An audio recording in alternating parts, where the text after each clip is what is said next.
नमस्कार प्रेक्षकांनो, आजच्या एपिसोडमध्ये आपण बघूया. इथे राया मंजिरी दोघे जण काम करत असतात. तेव्हा रायाच्या आता असाच विचार मनामध्ये येतो. तो म्हणत असतो की मिस फायर, अगं म्हणजे जे आपल्याला सुचलं नाही, जी आयडिया आपल्याला जमली नाही, ती ईशाने कशी काही शोधून काढली ना. म्हणजे डबे बनवून देणं ही खरंच खूप छान कल्पना आहे आणि ती ईशाला सुचली याचं मला आश्चर्यच वाटतंय. म्हणजे बघ ना, स्वतःच्या पायावरती उभी राहिली ती. म्हणजे ही गोष्ट तर कौतुकास्पदच आहे. म्हणजे तिला इतकं सुचलं, ईशाला हे सगळं सुचलं याचं मला जास्त आश्चर्य वाटतंय. तेव्हा मंजिरी म्हणत असते, की "राया, हुशार आहे आमची मुलगी. तुला काय वाटलं, ती फक्त इथे फॅशन आणि मेकअप एवढंच करते का? अरे खूप समजदार आहे आणि हुशारसुद्धा खूप आहे. बघितलंस ना तू? म्हणून तर इथे डब्यांची आयडिया तिला सुचली की नाही आणि आम्हीसुद्धा तिला मदत करतोय." तेव्हा इकडे आता राया म्हणत असतो, "हो, मला तर ती बालिशच वाटते." तेव्हा मंजिरी म्हणते, "तुला तर ती बालिशच वाटेल रे. मला माहिती आहे ना, तुला तर ती बालिशच दिसणार. तिला खरं तर आहे ना, काकूची गरजच नव्हती बिझनेस सुरू करायला परवानगी देण्यासाठी. तिच्यासाठी तूच खूप होतास. तू जर तिला मदत केली असतीस ना, तिला सपोर्ट केला असतास, तर दुसरं तिला कुणाच्याही सपोर्टची गरज नाही आहे. मला माहिती आहे ना, तू तिच्यासाठी किती महत्त्वाचा आहेस ते." तेव्हा इकडे राया म्हणत असतो, "काय? काय म्हणालीस तू? तू मला चिडवतेस का मिस फायर? मला हे अजिबात आवडलेलं नाही आहे. तू तिच्या नावाने मला चिडवत असशील ना, तर जाऊ दे, मला तुझ्याशी काही बोलायचंच नाही." तेव्हा मंजिरी म्हणते, "काय? म्हणजे तू खरंच माझ्याशी बोलणारच नाही आहेस?" तेव्हा राया म्हणतो, "नाही, मी तुझ्याशी अजिबात बोलणार नाही आहे. मला नाही बोलायचं आहे तुझ्याजवळ. तू मला चिडवत असतेस ना तिच्या नावाने. का बोलू मी मग तुला? मला ती बालिश वाटते तर वाटते. तिला ह्या अशा गोष्टी सुचतात, त्यानेच मला आश्चर्य वाटलं तर तू लगेच मला चिडवायला लागलीस ना? नाही बोलायचं आहे मला." तेव्हा मंजिरी म्हणते, "बरं बाबा ठीक आहे, सॉरी. मी सॉरी म्हणते तुला. आता तरी मला माफ कर." तेव्हा राया म्हणतो, "नाही, अजिबात नाही. तू पुन्हा मला चिडवशील. मला तुझ्याशी आता बोलायचंच नाही." तेव्हा मंजिरी म्हणते, "ठीक आहे बाबा. आता तुला माझ्याशी बोलायचं नाही आहे. मग आता तुझा राग कसा घालवायचा हे मला बरोबर माहिती आहे." तर इथे मंजिरीने आता डबा आणलेला असतो. पण त्या डब्यामध्ये काय असतो? गुलाबजाम, जीजीने बनवलेला. तेव्हा मंजिरी म्हणत असते, की "तुझ्यासाठी इथे जीजीने गुलाबजाम पाठवला होता. मी घेऊन आले होते तुझ्यासाठी. पण आता तू माझ्यावरती रागवला आहेस, रुसला आहेस. मग तू काय गुलाबजाम खाशील असं वाटत नाही मला. ठीक आहे, आता तुला नाही खायचं आहे गुलाबजाम, तर नको खाऊ. मीच खाते बाबा आता." तेव्हा इकडे जीजीला मी सांगेन, राया रागवला होता म्हणून त्याने काही गुलाबजाम खाल्ला नाही आहे. तेव्हा इथे राया म्हणतो, की "मी रागवतो माणसांवरती. जेवणावरती मी राग काढत नाही. जेवणावरती नाही मला राग येत. माणसांचा राग येतो. गुलाबजाम दिलाय व्हय जीजीने?" तेव्हा मंजिरी म्हणते, "हो, जीजीने तुझ्यासाठी गुलाबजाम दिलाय. हा बघ, एकच दिलाय पण." तेव्हा ती म्हणते, "घे, घे, खा." तेव्हा राया म्हणतो, "तू खाल्लास का गुलाबजाम? तू नसशील खाल्ला ना? ठीक आहे, आपण एक काम करूया, आपण दोघेजण अर्धा-अर्धा खाऊया, शेअर करूया. तू सुद्धा घे बरं." तेव्हा तो आता स्वतः खाणार असतो आणि मग तो मंजिरीला देणार असतो. तेव्हा तो खायला जाणार. तेव्हा मंजिरी म्हणते, "राया, अरे मला पण अर्धा देणार आहेस ना? तू असा उष्टा खाऊन देणार आहेस का मला?" तेव्हा राया म्हणतो, "अरे, अरे, सॉरी, सॉरी. ते कसं आहे ना, आम्हाला आता मित्रांना सवय झाली आहे ना, म्हणजे आम्ही असं खातो, एकमेकांना भरवतो. तसंच आता मी तुलासुद्धा देणार होतो. सॉरी, सॉरी हां. मग ठीक आहे, आपण एक काम करूया, अर्धा-अर्धा करूया." तेव्हा मंजिरी म्हणते, "थांब." ती आता बरोबर त्यातला अर्धा तोडून स्वतःकडे घेते आणि म्हणते, "बघ, आता झालं की नाही अर्धा-अर्धा?" तेव्हा इकडे मंजिरी आता स्वतःच्या हाताने आधी रायाला भरवायला जाते. ती म्हणते, "राया, हे घे, तोंड गोड कर बरं. हे बघ, आपले डबे आता छान जात आहेत, पैसेसुद्धा छान मिळत आहेत. तेव्हा तू सुद्धा खूप मदत केलीस. अगदी इथे सामान खरेदी करून आणण्यापासून ते डबे पोहोचवण्यापर्यंत सुद्धा मदत केलीस. आता घे, तू तोंड गोड कर." तेव्हा इथे मंजिरी रायाला तो गुलाबजाम भरवते, त्याला तोंड गोड करायला लावते. तेव्हा इथे राया म्हणत असतो, की "मिस फायर, तू मला भरवतेस?" तेव्हा मंजिरी म्हणते, "हो, घे ना, खा." तेव्हा इथे राया आता तोंड उघडतो आणि मंजिरी त्याला सगळ्याच्या सगळा तो अर्धा गुलाबजाम भरवते. त्यानंतर मग आता मंजिरीने तिच्या हातातला गुलाबजाम भरवल्यानंतर रायाची जबाबदारी आहे ना, त्याच्या हातातला गुलाबजाम तिला भरवायची. तेव्हा इथे इनडायरेक्टली आता मंजिरीने स्वतःचा भरवला आहे, म्हणजे तिला रायाच्या हातचा गुलाबजाम खायचा होता, असंच होतो त्याचा अर्थ. तेव्हा इथे राया म्हणतो, की "हे घे मिस फायर, तू सुद्धा खा बरं गुलाबजाम." तेव्हा इथे आता राया मंजिरीला गुलाबजाम भरवतो. तेव्हा इथे आता मंजिरीसुद्धा सगळा गुलाबजाम खाते. मंजिरी म्हणते, "राया, आता झालं. म्हणजे आता आपला बिझनेस छान सुरू झाला आहे, डबे जात आहेत, छान पैसेही मिळत आहेत. पण मला काय वाटतं माहिती आहे, मला असं वाटतं पैशांबरोबर आपण थोडं पुण्यसुद्धा कमवायला हवं, बरोबर की नाही? तेव्हा इथे राया म्हणतो, "अरे वाह! ही तर खूप छान आयडिया आहे." तेव्हा इथे मंजिरी म्हणते, की आता पुण्य कमवायचं असेल, तर हॉस्पिटलमध्ये तुला माहिती आहे ना, काही लोकं ॲडमिट असतात. त्यांना नेहमी घरचं जेवण मिळतं असं नाही रे. हॉस्पिटलमधलं जेवण काही चवीला तरी असतं का? जर आपण त्या लोकांपर्यंतसुद्धा जर डबे पोहोचवले, तर आपल्याला पैसेसुद्धा मिळतील आणि पुण्यसुद्धा मिळेल. तेव्हा राया म्हणतो, "अरे वाह! एका हाताने डबे द्यायचे आणि दुसऱ्या हाताने पैसे कमवायचे. खरंच, खरंच मिस फायर, तुझी ही आयडिया आपल्याला खूपच जास्त आवडले. किती छान आयडिया शोधून काढलीस." तेव्हा इथे मंजिरी म्हणते, "राया, किती खुश होतोस तू. अगदी लहान मुलांसारखा. चिंटू आहेस तू, एकदम चिंटू." तेव्हा इथे रायाच्या डोळ्यात टचकन पाणीच येतं. मंजिरी म्हणते, "राया, काय झालं रे? तुझ्या डोळ्यात पाणी का?" तेव्हा राया म्हणतो, "मिस फायर, तू आता मला चिंटू हाक मारलीस ना. माझी आई मला लहानपणी चिंटूच म्हणायची. चिंटू इकडे ये, चिंटू खा, चिंटू झोप असंच मला सांगायची. मला प्रेमाने चिंटू म्हणायची ती. तेव्हा ती मला इथे रात्री झोप आली नाही ना, तर अंगाई म्हणायची तिच्या गोड आवाजामध्ये आणि मला झोपवायची." तेव्हा मंजिरी म्हणते, "राया, तुझी आई कुठली अंगाई म्हणायची रे?" तेव्हा राया आता जी अंगाई त्याची आई म्हणायची, ती इथे आता मंजिरीला ऐकवतो. मंजिरीसुद्धा इमोशनल होते. त्याला ती गप्प करत असते. तेव्हा इथे राया रडत असतो.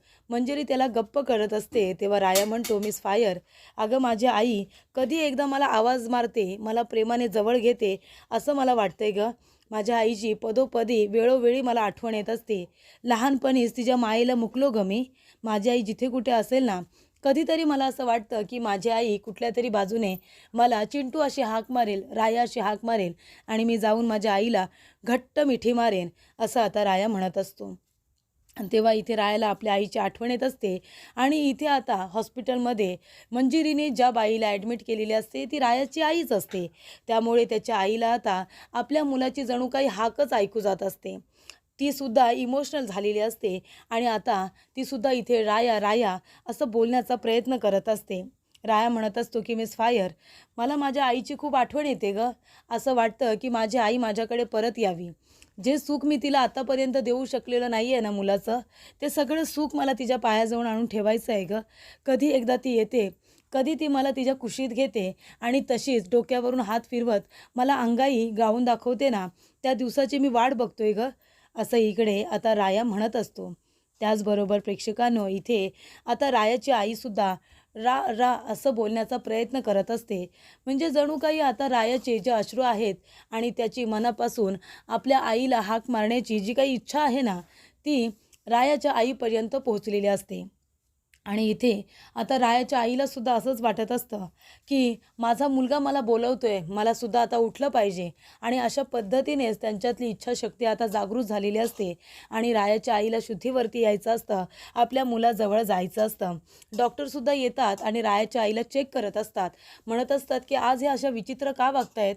म्हणजे इथे आता कोमामध्ये असलेली बाई किंवा इथे आता एवढा दिवस बेशुद्ध असलेली बाई रिस्पॉन्ससुद्धा करायला लागले. पण हे चांगलं की वाईट समजायचं हे डॉक्टरांना कळत नसतं. त्याचबरोबर इथे आता मंजिरी डबे भरत असते. अर्धे डबे हे असतात हॉस्पिटलचे, अर्धे डबे असतात म्हणजे ईशाचे.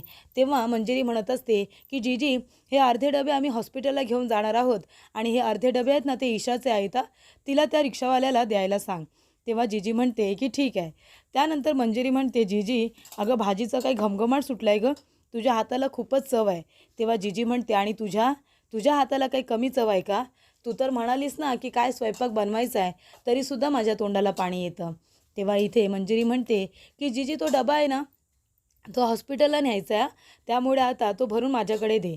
तेव्हा जीजी आता खूप जास्त भाजी देते. मंजिरी म्हणते, जीजी अगं एवढी भाजी काय देतेस तू? पूर्ण डबा भरलास, कमी कर बरं. हॉस्पिटलला घेऊन जायचं आहे. हॉस्पिटलमध्ये लोकं पेशंट एवढं थोडं ना खातात. तेव्हा जीजी म्हणते, अगं हॉस्पिटलला घेऊन जातेस ना, एखादा जर रिलेटिव्ह वाढला किंवा एखादा पेशंट वाढला तर होईल ना त्यांना खायला. जा जा घेऊन जा. तेव्हा मंजिरी म्हणते, जीजी अगं हॉस्पिटलमध्ये लोकं एवढं कुठे खातात? ते बिचारं गोळ्या औषधांनी कंटाळलेले असतात, थोडंच खातात ते, कमी कर बरं भाजी. तेव्हा इथे जीजी म्हणते, नाही नको, आता भरली आहे ना डब्यामध्ये, आता घेऊन जा. तेव्हा राया येतो आणि म्हणतो, मिस फायर अगं झाली का सगळी तयारी, डबे भरले का? तेव्हा इथे मंजिरी म्हणते, हो राया हो, मी आलेच. तेव्हा इथे आता हॉस्पिटलमधले जे डबे असतात ना प्रेक्षकांनो, ते इथे आता राया आणि मंजिरी दोघेजणं घेऊन जात असतात. आणि इथे ईशाचे जे डबे असतात ना, ते एका टेबलावरती मंजिरीने सगळे भरून ठेवलेले असतात.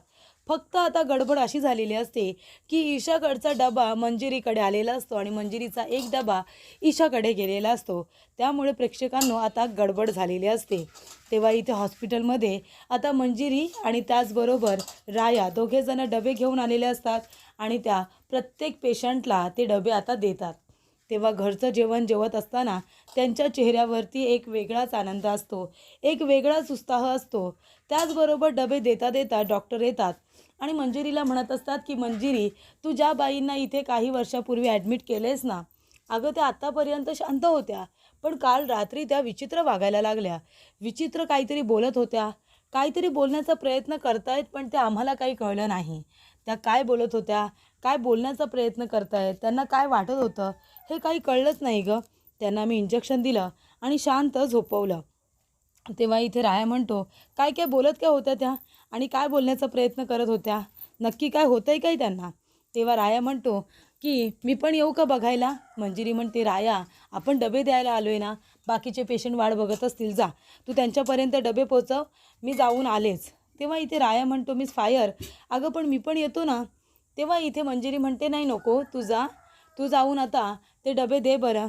तेव्हा इथे राया म्हणतो की काय दिनकर काका, कसा वाटला डबा, जेवण चांगलं आहे ना, पोटभर जेवा. तेव्हा दिनकर काका म्हणतात की राया, आई तू किती मोठी सेवा करतोयस तुला नाही माहिती, देव तुझं चांगलं करो, तुझं भलं करो, जे हवं ते तुला सगळं मिळो. तेव्हा दिनकर काका म्हणतात, ते ऐकल्यावरती राया म्हणतो की नाही नाही, हे मी केलेलं नाही आहे, हे सगळं आहे ना मिस फायर आणि त्यांची आई जीजी यांनी बनवलेलं स्वयंपाक आहे. त्यांच्या हातचं इथे टेस्टी जेवण तुम्हाला जेवायला मिळतं आहे. तेव्हा आशीर्वाद द्यायचा असेल ना तर त्यांना द्या. तेव्हा दिनकर काका म्हणतात, ठीक आहे बाबा, त्यांचं सुद्धा सगळं काही चांगलंच होईल. त्यानंतर प्रेक्षकांनो रायाची आई इथं शांतपणे आता झोपलेली असते. तेव्हा मंजिरी येताना म्हणते की डॉक्टर, अचानकपणे असं काय घडलं होतं, त्या तशा रिॲक्ट का व्हायला लागल्या? डॉक्टर म्हणतात, आम्हाला पण नाही कळलं, आम्ही त्यांना बघायला आलो तर त्या काहीतरी बोलण्याचा प्रयत्न करत होत्या, पण नंतरला आम्ही त्यांना इंजेक्शन दिलं, सलाईन वगैरे लावली आणि त्यानंतर त्या शांतपणे झोपल्या होत्या, पण काहीतरी बोलत होत्या, रा रा करत होत्या. तेव्हा इथे मंजिरी म्हणते, पण आतापर्यंत त्या अशा काहीच बोलल्या नव्हत्या ना? तेव्हा डॉक्टर म्हणतात की नाही, एवढ्या वर्षात तर त्या काहीच बोलल्या नव्हत्या. तेव्हा मंजिरी म्हणते, मग कदाचित त्या शुद्धीवरती येत असतील का? तेव्हा डॉक्टर म्हणतात की आता तरी सध्या नाही, पण त्या शुद्धीवरती येण्याचे हे सिम्पटम्स असू शकतात, त्या शुद्धीवरती येतील लवकरच. पण आता शुद्धीवरती जर आल्या चांगल्या तर चांगली गोष्ट आहे, पण जर त्यांना शुद्धीवरती येत असताना हा त्रास होत असेल तर ते चांगलं नाही आहे, त्यांना त्रास व्हायला नको, असं सुद्धा आता डॉक्टर म्हणत असतात. तेव्हा प्रेक्षकांनो मंजिरी म्हणत असते, काकू काय होतं आहे तुम्हाला, बोला ना, तुम्ही माझ्याबरोबर बोला, जे काय बोलायचं आहे ते बोला, मी ऐकते. तेव्हा त्या आता शांतपणे झोपलेल्या असतात. तर इकडे जय आता गाडीवरून जात असताना त्याला फोन आलेला असतो आणि तो माणूस म्हणत असतो, काय रे जय, धंद्यामध्ये तू इथे फसवतोयस का मला, अजूनपर्यंत माल कसा पोचला नाही? तेव्हा जय म्हणतो, असं कसं, माल तर पोचला असेल ना, डबा पोचला ना? तेव्हा तो म्हणतो, हो डबा पोचला आहे, पण त्याच्यामध्ये माल कुठे आहे? हे बघ, आपल्या धंद्यामध्ये आहे ना, विश्वासावरती आपण इथे धंदा करत असतो आणि तू जर माझा विश्वासघात केलास ना तर पुन्हा तुझ्याबरोबर कधी धंदा करणार नाही आहे आणि माल माझा पोचलाच पाहिजे, कारण मी तुला माझ्या कामाचे पैसे पोचवतो, कळलं ना तुला? त्याच्यामुळे आतापर्यंत माझ्यापर्यंत नाणं पोचलं नाही आहे, ते का पोचलं नाही ते शोधून काढ. तेव्हा इथे जय म्हणतो की हे बघा, काहीतरी गडबड झाली असेल, नाणं तुमच्यापर्यंत पोचायलाच हवं होतं. बरं ठीक आहे, तुम्ही फोन ठेवा, मी बघतो. तेव्हा इथे जय आता फोन करतो, ते म्हणजे ईशाला. ईशाला म्हणतो, काय गे ईशा, नाणं का पोचलं नाही, माल का पोचलं नाही, का गडबड झाली आहे? त्या माणसाचा आता मला फोन आला होता, तुला नीट काम करता येत नाही का गं, बिंडोक कुठली, डब्यांवरती लक्ष ठेवता येत नाही? तेव्हा ईशा तिकडून म्हणते की राया आणि मंजिरी दोघेजण हॉस्पिटलमध्ये अन्नदान करतायत, त्याच्यामुळे चुकून डबा तिकडे गेला असेल आणि त्यांचा डबा माझ्याकडे आला असेल. तेव्हा राया म्हणतो, अगं चुकून काय चुकून, त्या माणसाचा मला फोन आला होता, हे बघ, ही तुझी जबाबदारी आहे हां, तुला नीट काम करावंच लागेल, नाहीतर गडबड झाली ना तर माझ्यापेक्षा वाईट कुणीच नसेल.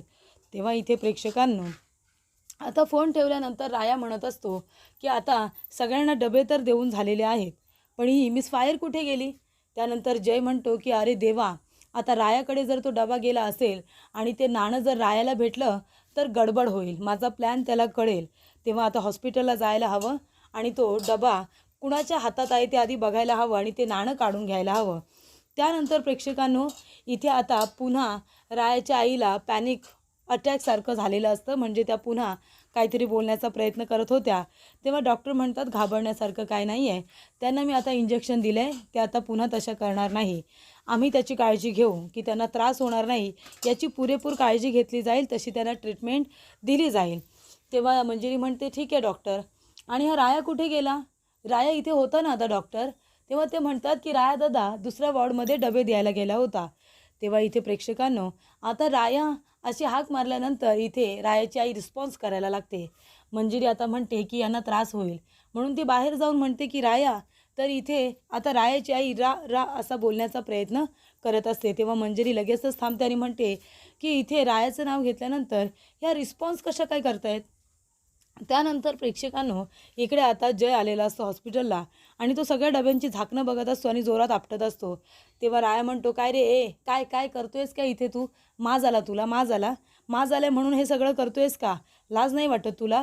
जेवता येत नाही ते सगळेजणं, त्यांच्या डब्याची झाकणं उचलून काय आपटतोयस तू? तेव्हा इथे जय म्हणतो की का तू इकडे आता जेवणाचा बिझनेस करतोयस, डबे तुझ्याकडून आले आहेत म्हणजे चौकशी तर झालीच पाहिजे ना. इथे डबे देतोयस सगळ्यांना, याच्या मागे तुझा काय हेतू काय?